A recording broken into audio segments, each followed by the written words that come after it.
고단한 삶을 살아가는 주 안에서 형제 자매된 여러분, 오늘 주일도 평안하셨습니까? 오늘 말씀은 유다서 1장 5절에서 8절 말씀을 읽고 어쩌면 그렇게 똑같은가라는 말씀으로 은혜를 나누기를 원합니다.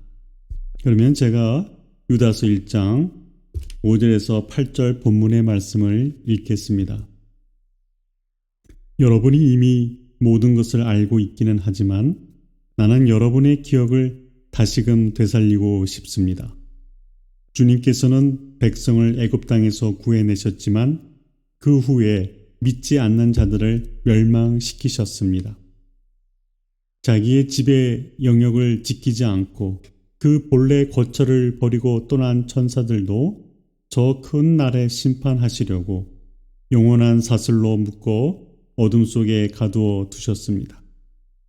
마찬가지로 온갖 음란한 짓을 하며 이상한 세욕을 따라갔던 소돔과 고모라와 그 주변의 마을들도 영원한 불의 형벌을 받음으로써 본보기가 되었습니다. 이와 똑같은 방식으로 그런 것에 꿈꾸는 이 사람들도 육신을 더럽히고 권위를 무시하고 영광스러운 존재들을 모독하고 있습니다. 서두에 말씀드린 바와 같이 어쩌면 그렇게 똑같은가라는 메시지로 은혜를 나누고자 합니다. 물건을 사용하다 보면 재활용을 하거나 또 수리해서 사용하게 됩니다. 좋은 것은 오래가는 습성이 있습니다. 그래서 그 물건의 값어치가 비쌉니다. 또 오래될수록 값어치가 올라가는 물건들도 있습니다. 그것은 희소성입니다. 꽃들은 다음 해가 되면 나무 뿌리를 뽑아내지 않는 한 똑같은 모습으로 사람의 마음을 기쁘게 해줍니다. 식물들은 똑같은 방식으로 새롭게 피어나지만 동물이나 사람은 단 한 번 주어진 생명을 가지고 이 땅에서 살아갑니다. 죽었다가 다시 살아나서 두 번 다시 이 땅에서 살아갈 수 없습니다. 얼마나 귀한 생명입니까? 그래서 천하를 주고도 바꿀 수 없는 것이 목숨이라는 것을 모두가 인정할 것입니다. 그런데 한번 가고 오지 않는 인생들은 과연 어떤 모습으로 살아갈까요? 유다서는 이러한 것에 대해서 사람들의 살아가는 방식에 대해서 말하고 있습니다. 우리가 예수님을 믿거나 하나님을 마음에 두고 섬기며 살아가는 것은 개인적으로 종교라고 생각하지 않는다고 저는 생각합니다. 여러분들의 자녀들이 부모를 믿는 것을 종교라고 말하지 않는 것과 같습니다. 나를 낳아준 그냥 부모와 자녀 관계입니다. 그런데 이러한 관계성이 아닌 종교성을 띈 사람들이 만든 정말 이상한 종교들이 우리가 사는 세상에 가득합니다. 오늘날만 그런 것이 아니라 야고보의 형제 유다가 살던 시대에도 육신은 천하고 영혼은 귀하다라는 그럴듯한 헬라 철학에 영향을 받은 영지주의자들이 교회 안에 살며시 들어와서 교회 성도들을 혼란스럽게 만든 것 같습니다. 우리는 성도들에게 일생에 단 한 번 주어진 믿음을 가지고 살아간다는 것은 하나님께서 주시는 입장에서도 단 한 번이며 영원히 주신 것이고 받는 우리들의 입장에서도 단 한 번으로 영원히 구원받는다는 사실을 잊어서는 안 됩니다. 너무나도 소중한 것이기에 이러한 것들을 이단들로부터 믿음이 사라지고 유혹을 당한다면 우리의 일생은 영원히 멸망하게 되기 때문입니다. 그런데 오늘 여러 나라들 가운데 이러한 소중한 젊은이들의 목숨을 휴지같이 여기는 지도자들도 있습니다. 그런 자들은 전쟁을 좋아하는 자들입니다. 푸틴이 전쟁에 나가서 싸웁니까? 입으로만 전쟁을 합니다. 나머지 젊은 애띠고 애띤 20대와 30대 젊은 청춘들이 전쟁터에서 사라지고 있습니다. 지도자들은 싸우지 않습니다. 자기들은 전쟁터에서 싸우지 않고 젊은이들만 전쟁터로 보내는 것은 악한 것입니다. 이들은 비겁한 자들입니다. 말은 나라를 위한 것이라고 하지만 결국은 자기의 뜻을 이루기 위하여 교묘하게 숨겨진 악한 계획에 지나지 않기 때문입니다. 죽은 다음에 천문학적인 보상이 그들에게 주어진들 그것이 무슨 소용이 있겠습니까? 예수 그리스도를 위하여 핍박받아서 죽는 것도 아니고 독재자의 권력의 명령에 따라서 그들은 목숨을 잃고 있습니다. 여러분은 값진 죽음을 맞이하고 싶지 않습니까?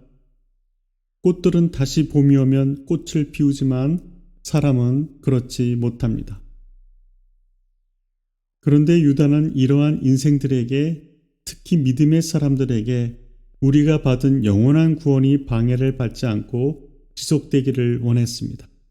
그러면 어떻게 하면 우리가 받는 영원한 구원이 방해를 받지 않을까요? 문제 해결을 하려면 생각을 해야 합니다. 줄이 짧으면 길게 하면 되고 길이 막히면 돌아가면 됩니다. 사람들은 책을 읽고 역사의 기록을 통해서 무엇인가 배웁니다. 무엇을 배울까요? 왕들의 이름과 큰 사건들만 외우면 되는 것인가요? 아닙니다.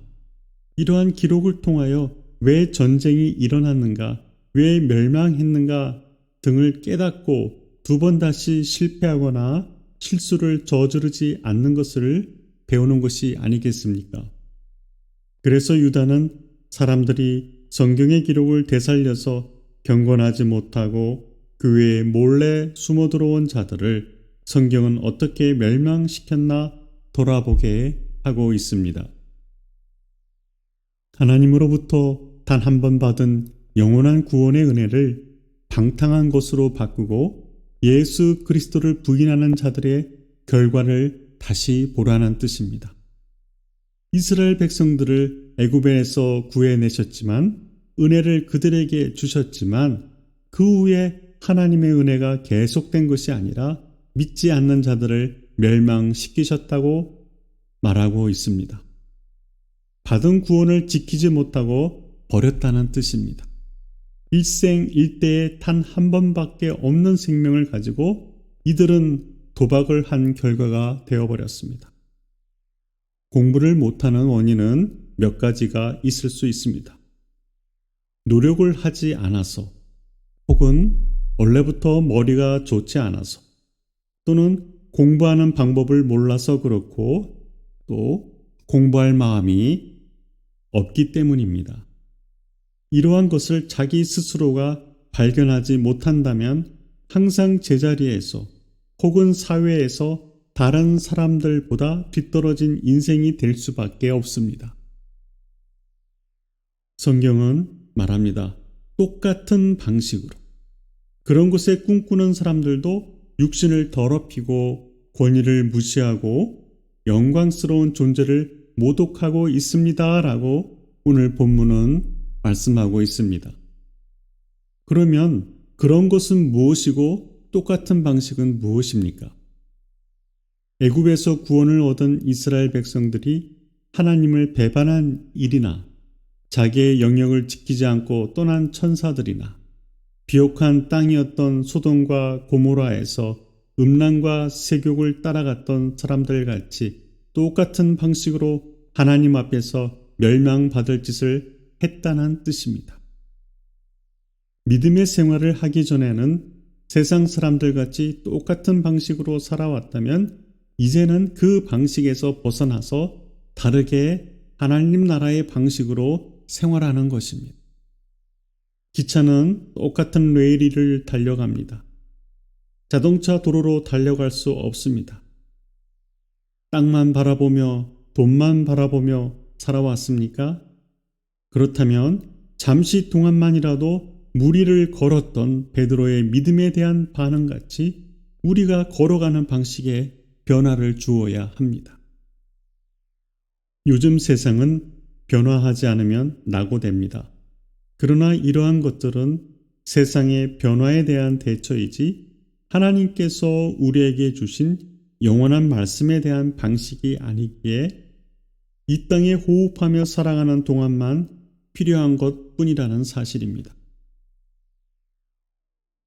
모두가 인생은 나그네라고 천연덕스럽게 말하지만 그들의 삶의 방식은 하나님의 방식과 전혀 관계가 없는 변화하지 않는 똑같은 방식으로 살아갑니다. 그것은 여전히 악을 행하는 것이며 하나님을 인정하지 않는 것이며 쾌락과 자기 욕심을 쫓아 살아가는 인생들이라는 뜻입니다. 고정관념을 깨뜨린다는 것은 생명을 거는 일입니다. 노인들은 이제껏 살아왔던 익숙한 방식에서 벗어나려고 하지 않습니다. 그래서 변화를 두려워합니다. 예수님도 두려워하셨습니다. 그러나 무엇에 대해서입니까? 죽음에 대해서입니다. 사망이 왕노릇하였습니다. 모든 생명이 그 앞에서 무릎을 꿇었습니다. 말씀이 육신이 되어서 오신 예수님조차도 벗어날 수 없으셨지만 그를 보내신 하나님께서 다시 살리셨습니다. 죽음이 그를 이기지 못했습니다. 예수님께서 죽음에 굴복했다는 것이 아니라 하나님의 말씀에 순종하셨더니 부활하셔서 모든 만물이 그분의 발 앞에 무릎을 꿇도록 하나님께서 영화롭게 하셨습니다. 예수님도 죽음이 두려우셨지만 세상과 똑같은 방식으로 살지 않으셨고 변화에 대하여 죽음에 대하여 담대하셨던 것입니다. 똑같은 사람의 방식은 진전이 없습니다. 발전이 없습니다. 우리는 사람들의 고집스러운 방식에서 하나님의 말씀을 인정하는 방식으로 바꾸어야 진정한 나그네가 될 수 있습니다. 우리야말로 돌아갈 집이 있는 나그네 인생입니다. 나그네가 무엇입니까? 자기 고장을 떠나 다른 곳에 잠시 머물거나 떠도는 사람을 나그네라고 합니다. 세상 사람들은 돌아갈 집이 없는데 어떻게 나그네 인생이 될 수 있습니까? 죽고 뼈가 남으면 나그네 인생입니까? 아닙니다. 멸망의 길로 가는 사람을 나그네라고 합니까? 그것이 그들의 집이었습니까? 이러한 자들을 말할 때는 덧없는 인생들이라고 해야 맞습니다. 이 뜻은 보람이나 쓸모가 없어 헛되고 허전하다, 갈피를 잡을 수 없거나 근거가 없다는 것이 덧없는 인생이라고 하는 것입니다. 이러한 분들에게는 영혼의 보장이 전혀 되어 있지 않은 인생입니다. 세상의 독재자들은 자기의 욕심을 위하여 지나간 세대들의 왕들과 마찬가지로 역사를 통하여 깨닫는 것이 전혀 없고 여전히 같은 방식으로 정치를 하고 권력을 좋아합니다. 물론 똑같은 방식이 나쁜 것만은 아닙니다. 성경은 무엇을 말하고 있습니까? 고린도전서 10장 3절에 보면 그들은 모두 똑같은 영적 양식을 먹었고 라고 하듯이 좋은 것은 지나간 시대나 지금의 시대나 유지 발전되어야 한다고 생각합니다. 믿음은 변하는 것이 아니라 강해지는 것이고 변하지 않는 것입니다. 지키고 보존한다는 것은 쉽지 않습니다. 사람의 마음은 고무줄과 같아서 늘 제자리로 돌아가려는 특징이 있습니다. 왜냐하면 그것이 편하기 때문입니다. 어느 전도사님도 누군가에게 무엇인가 헌금을 하려고 결심하고 미적거리다 보면 마음이 변해서 할 수가 없어요. 그래서 저는 마음을 작정하면 바로 하나님께 드리는 마음으로 합니다 라고 나이 드신 전도사님께서 말씀하셨습니다. 많은 나라들이 문화와 생활 습관은 발전했지만 옛사람의 생각같이 근본적인 인간의 악한 마음은 전혀 변함이 없이 일정하고 똑같은 방식으로 정치하며 이성 없는 짐승같이 힘으로 작은 나라를 침략하며 전쟁의 도가니로 몰아넣고 있습니다. 우리가 자주 범죄하고 또 조상들이 저질렀던 일들을 잊어버립니다. 한번 가고 오지 않는 인생을 살고 있으면서도 고쳐지지가 않습니다. 우리는 왕복 티켓이 없는 주님께서 주신 영원한 편도 티켓을 가졌습니다. 이 티켓을 세상에 빼앗기면 우리는 구원열차를 탈 수 없습니다. 물론 하늘을 나르는 구원열차는 없지만 표현이 그렇다는 것입니다. 유다서는 말합니다.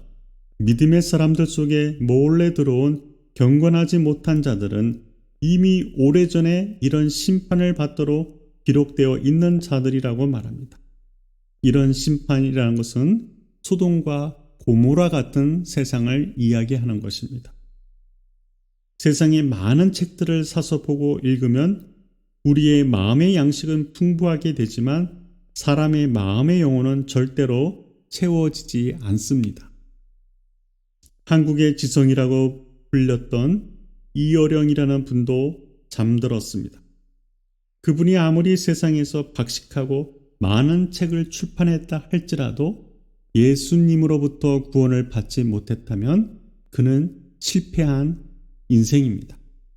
그 어디에도 인문학적 지식과 철학으로 우리를 구원했다는 소리를 들어보지 못했습니다. 율법은 우리를 구약의 똑같은 방식으로 인도하려고 했지만 하나님께서는 그것을 그리스도를 믿는 것으로 바꾸어서 우리를 구원하셨습니다. 새로운 방식은 입으로 주님을 시인하면 그분은 그것을 의로 여겼던 것입니다. 나 홀로 무거운 짐을 지고 갈 필요가 없게 되었습니다. 그러나 세상은 옛 방식으로 전혀 변함없이, 아니 죄가 더욱더 진화되고 정교화되고 디지털화되고 악해졌습니다. 단언하지만 노아의 날과 같이 우리는 주님의 날을 맞이할 것 같습니다. 거짓아비 마귀의 자녀들 같이 사람들은 행동합니다.